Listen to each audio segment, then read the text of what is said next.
today we're going to looking at the wrongly applied term of Claymore to some of the Scottish swords. So it's quite common to say Claymore, and with that term we think about the long kind of Scottish medieval sword. Now that's not 100% correct. It's quite simple. The word Claymore comes from Claymore, which is an Old Gaelic word for a big sword. However, the Claymore that is currently referred to as a Claymore is actually a two-hander, and the Gaelic word for that is Claymh de Lav. So I can show you here. The one at the top there is the classic basket-hilted sword from the Jacobite era. And as you can see, the blade is pretty wide compared to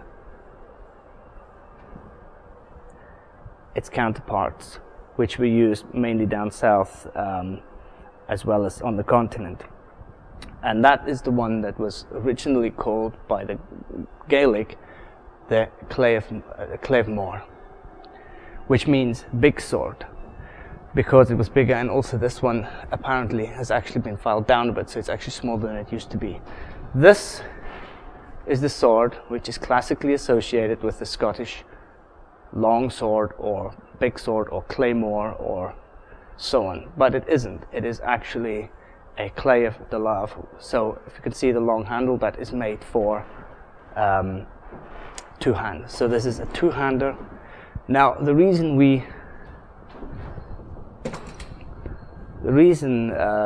it has become convoluted apparently was that after the Jacobite era was romanticized and the basket-hilted swords were romanticized, it was retrospectively then also applied to the two-hander. And if we look at the two-hander again, you can see the classic counterfoil design, forward arms, and the long hilt. Now, these were quite long. I can give you some stats on it.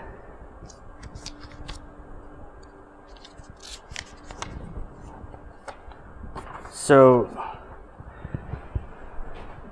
the average two-hander, around about 140 centimeters in overall length, 33 centimeter grip, 170 centimeter blade, and weighed approximately 2.5 kilogram. 2.5 kilogram for a strong man isn't very much. So you can see how these were actually quite wieldable, even though they looked a bit big. The other thing while we're here is we can show you some of the other old longer swords. So this one here is the medieval sword. This was the kind of sword used by the classic knights, and classically used in the whole kind of Excalibur thing. This is the one, and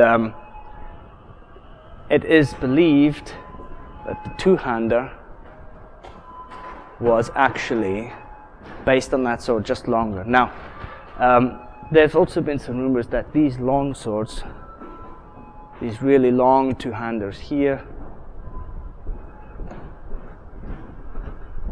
and here, were never used in battle, but only for ceremonial purposes. But I just spoke to Rolf Moffat, and he claims that these were definitely used in battle for different scenarios, usually as part of a group, a fighting machine, so not singularly. So a lot of interesting things we'll learn today. One of them is that it's not complete confirmation, but it does seem that Claymore is wrongly applied to the two-handed sword with the forward-facing arms and the counterfoil design.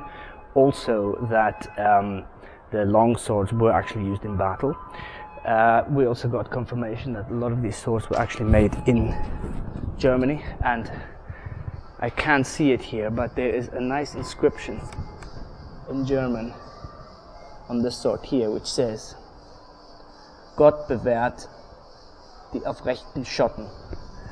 That means God protects the original, the real Scots. So we would like to thank Calvin Grove for letting us in before opening time.